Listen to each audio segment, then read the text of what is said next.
extrapola a comparação entre esses dois julgamentos de Lula e de Bolsonaro? Sim.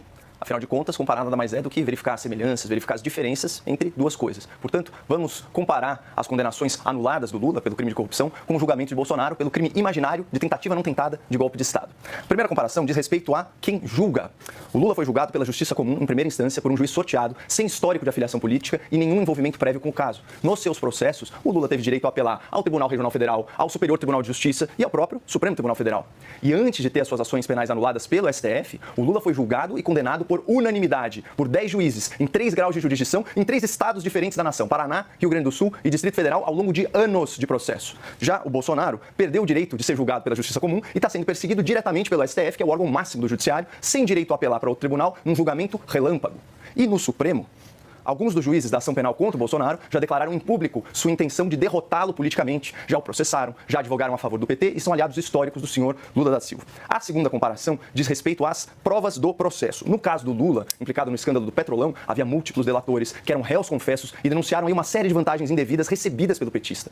Na Operação Lava Jato, havia dezenas de testemunhas, centenas de documentos certificados e bilhões de reais em dinheiro de origem ilícita que foram devolvidos aos cofres públicos. Portanto, não há dúvida sobre a existência de corrupção e sobre quem se beneficiou dela, tanto que o ministro Gilmar Mendes, à época, se referiu ao governo petista como uma cleptocracia, um governo de ladrões. E nesse mesmo sentido, o senhor Alexandre de Moraes acusou o PT de, aspas, roubar bilhões. E detalhe, Lula nunca foi absolvido pelo STF. O tribunal apenas anulou as ações penais, alegando supostos erros processuais e suspeição de um juiz. E isso tudo em decisões que não foram unânimes. Já o Bolsonaro está sendo julgado por um crime que não existiu. A tentativa de abolição do Estado de Direito e também a tentativa de golpe de Estado exigem conduta violenta, exigem coação de pessoas. E como eu disse antes, não tem nenhuma prova de que o Bolsonaro tenha participado ou ordenado ações violentas. Pelo contrário, as provas mostram que ele não foi persuadido a tomar medidas antirrepublicanas. Trocou o comando das Forças Armadas antes mesmo da posse do novo governo e estava no exterior, hospitalizado, quando houve a baderna do 8 de janeiro.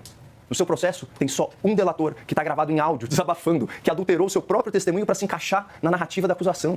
E já são aí mais de 10 versões diferentes dos fatos e nenhuma prova documental do envolvimento do ex-presidente em nenhuma ação antijurídica. E, finalmente, uma terceira e última comparação diz respeito ao direito de defesa na arena pública. O Lula teve a sua liberdade de falar e a sua liberdade de mentir respeitadas até a sua prisão após condenação unânime em segunda instância.